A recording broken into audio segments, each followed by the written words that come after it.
Bienvenidos a Economía en Breve, 347 del 14 de enero del 2024. Ya tenemos fecha para nuestro webinar trimestral de perspectivas económicas el próximo miércoles 24 de enero a las 6 de la tarde por Zoom. Les recuerdo que si tienen una suscripción generosa vigente, su asistencia no tiene costo y si tienen alguna otra suscripción Economía en Breve, tienen descuentos muy importantes, así que mándenos por favor un correo para reservar su lugar y tener el espacio. Estar bien preparado será especialmente importante en este año de los dragones que les voy a platicar ahí. Comenzamos en esta ocasión con la sección Tiempo de Crecer, comentando una noticia del entorno global que me parece muy importante por sus implicaciones históricas. La amenazada República de Taiwán eligió a Lai Ching-te como su nuevo presidente, lo que representa un revés a los intereses de la China de Xi Jinping. Ching-te proviene del partido gobernante, el Partido Democrático Progresivo, y era catalogado por China como un instigador de la guerra, y a diferencia de los otros dos candidatos participantes en el proceso, que habían prometido reiniciar el diálogo y acercarse a China, Ching-te está diciéndole al mundo que entre la democracia y el autoritarismo están del lado de la democracia. Con esta elección, que fue la primera de un año que verá cerca de 40 elecciones presidenciales y que por cierto estuvo muy cerrada, Taiwán está eligiendo su camino al afirmar su independencia y defender su libertad, a pesar de las amenazas y acciones bélicas del gobierno de Xi, que ya veremos cómo reacciona.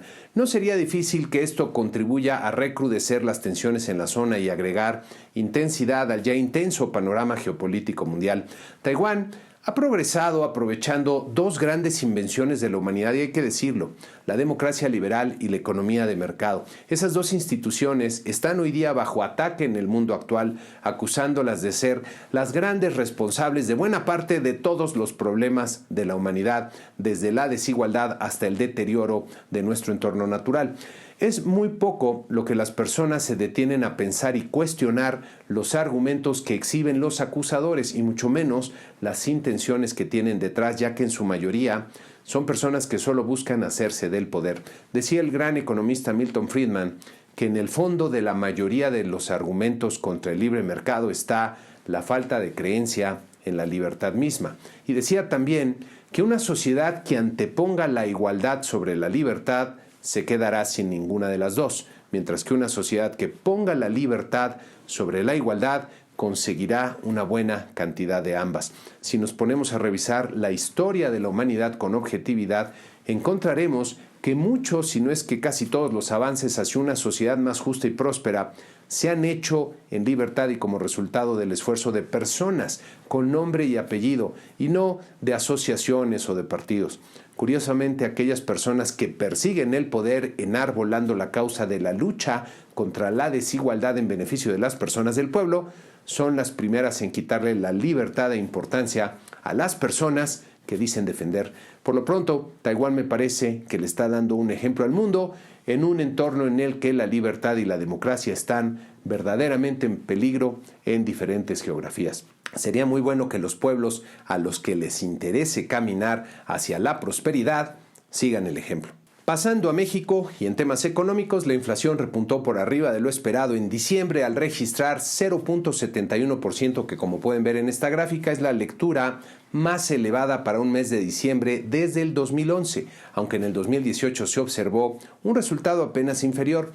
Comparando con el promedio observado en diciembre del 2001 a 2022, vemos que el resultado de este año fue bastante malo. En la encuesta de Citibanamex del 19 de diciembre, que es de antes de que se conociera el resultado de la primera quincena, se anticipaba 0.49% de inflación, por lo que la diferencia aquí en la barrita naranja fue significativa y es la segunda más alta desde mediados del 2022 a la fecha.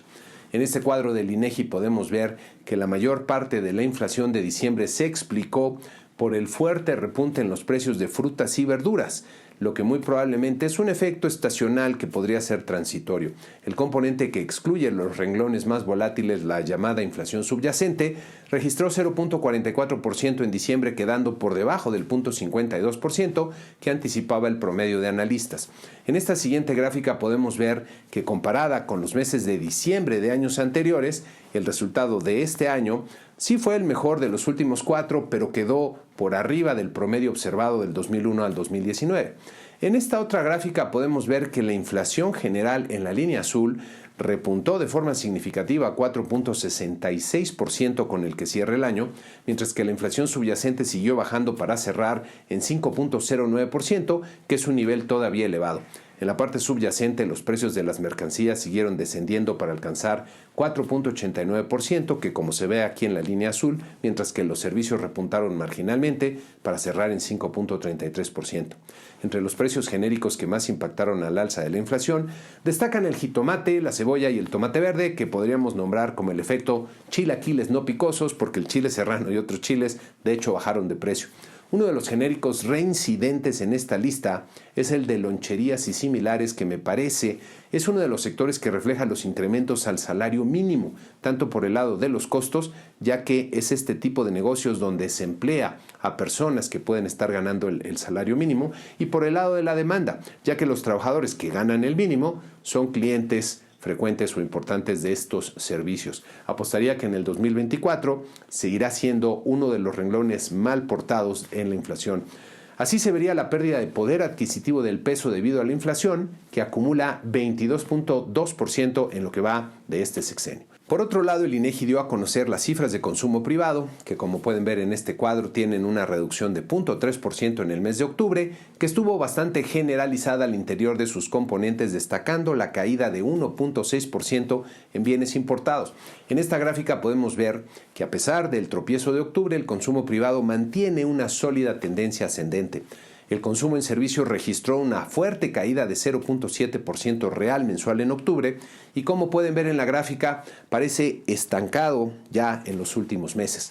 Con estos resultados, el consumo comienza el último trimestre del año dando señales de debilidad, pero habrá que ver cómo vienen tanto noviembre como diciembre.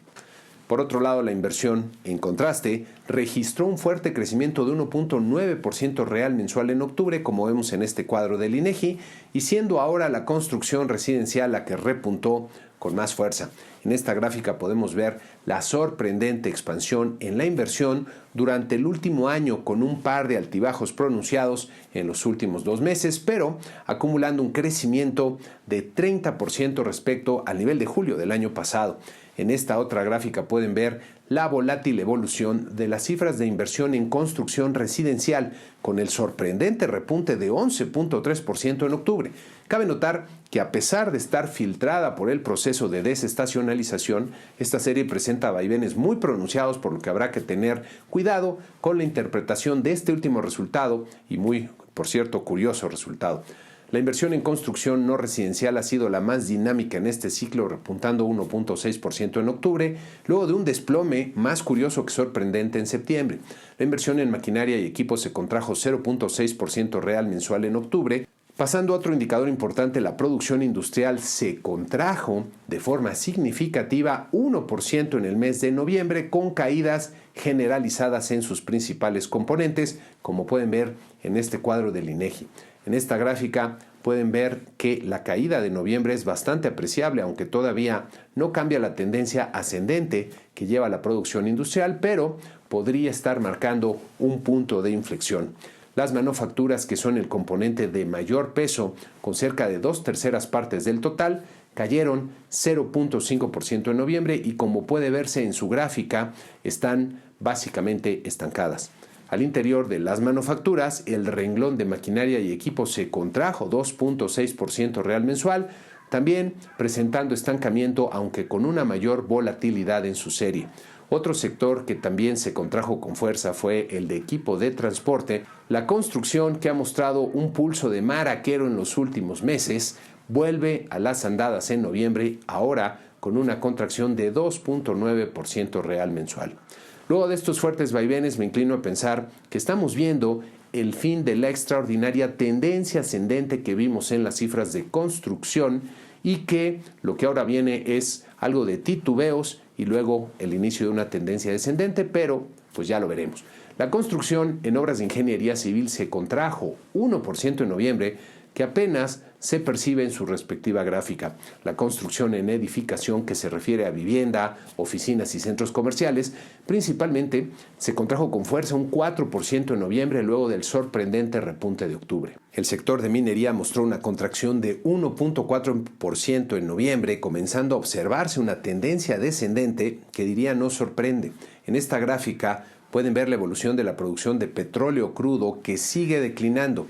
Vale la pena recordar las metas que prometió alcanzar Pemex en el 2019 en su plan estratégico y que aquí vemos en las bolitas naranjas que para estas fechas ya deberíamos estar produciendo 2.5 millones de barriles diarios, pero vamos 1 millón de barriles por debajo y descendiendo. Decía López Obrador que sacar petróleo no tenía ciencia y con esa falta de entendimiento de cómo funcionan las cosas, es muy fácil hacer cuentas alegres que la realidad y el tiempo se encargan de poner en su lugar.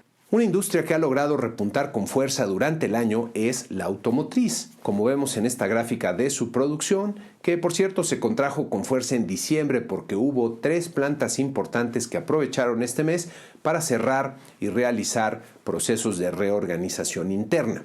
Las ventas internas, en cambio, crecieron con gran fuerza para totalizar 143,000 unidades vendidas en el país, que es el mejor resultado obtenido para este mes desde el 2017. Las exportaciones totalizaron 282.3 miles de unidades en diciembre, bajando un poco respecto a meses previos. Ya veremos cómo le va a la industria en los primeros meses del año que está iniciando. En esta segunda semana del año, los mercados accionarios mostraron un comportamiento heterogéneo, como vemos aquí en nuestro cuadro resumen, pero alcanzando a registrar una ganancia de 1.1% en el promedio de estos 10 mercados. La Bolsa de Valores en México tuvo una pérdida semanal de 1% para terminar en las 55,607 puntos. El tipo de cambio mostró vaivenes acotados, terminando la semana en 16.87 pesos por dólar, apenas un centavo menos que en la semana previa. Por cierto, esta noticia me parece muy relevante y para los inversionistas y participantes en los mercados de especial importancia. En enero de este año habrá una fuerte emisión de nueva deuda por parte de los bancos más grandes de Estados Unidos, que tienen que hacer frente a los elevados vencimientos que se acercan y a las nuevas regulaciones que los requieren a fortalecer sus balances. Esto implicará una mayor presión sobre la cantidad de ahorro disponible, lo que aunado a las también fuertes necesidades de financiamiento del gobierno de Estados Unidos podría afectar las tasas de interés en el mercado de forma significativa. También permitirá ver cuál es la percepción que tienen los inversionistas de los bancos, es decir, cuáles consideran más sólidos y obtienen mejores tasas y cuáles serían más débiles y castigados con tasas de interés más altas.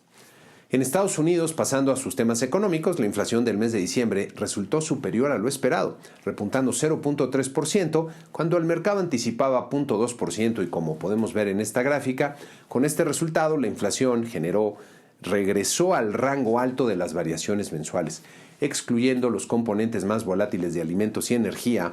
El llamado núcleo de la inflación también registró 0.3% en el mes y también quedó por arriba del 0.2% anticipado. Con estos resultados, la inflación general anual repuntó a 3.4%, mientras que el núcleo de la inflación descendió a 3.9%, como vemos aquí. Estos resultados revelan que el descenso de la inflación está siendo lento y en el 2024 viene el tramo más difícil para la Reserva Federal. Con estos resultados me parece que el primer recorte a la tasa de interés de la Reserva Federal está todavía bastante lejos en el horizonte. En el entorno político de México destacó el rechazo de la Cámara de Diputados de la Ciudad de México a la ratificación de la fiscal Ernestina Godoy en un entorno muy tenso en el que los diputados de la oposición denunciaron incluso ataques y presiones de todo tipo. A pesar de las fuertes presiones, la oposición logró mantenerse unida, lo que me parece que hay que ver como una señal de que existen contrapesos que funcionan y que las elecciones de este año están lejos de estar definidas. También son cada vez más frecuentes noticias como esta ocurrida en Chiapas, en las que grupos criminales están fuera de control y con una violencia creciente. Tristemente nos estamos habituando a ver este tipo de noticias como una nueva y triste realidad. Por otro lado, me llamó la atención este artículo de Pablo Iriarte en el financiero Bloomberg, llamando la atención al crecimiento que ha tenido la presencia de la agencia de noticias RT, Russia Today, que en el mundo se considera más que una agencia de noticias, la agencia de propaganda del gobierno ruso. Iriart señala la importancia que tiene para el régimen de Putin el triunfo de Morena en el 2024 para debilitar la posición de Estados Unidos con sus principales aliados. Me parece que vale la pena poner atención a este tema y darnos cuenta que hay muchos actores con diferentes tipos de intereses en nuestras elecciones. En el entorno global está creciendo la tensión en Medio Oriente luego de que Estados Unidos y Reino Unido decidieron responder con ataques aéreos sobre los rebeldes hutíes en Yemen, responsables de haber atacado a barcos mercantes navegando en el Mar Rojo. Los precios del petróleo reaccionaron subiendo 4% en ese día ante la posibilidad de un conflicto de mayor escala con el crudo tipo Brent alcanzando los $80.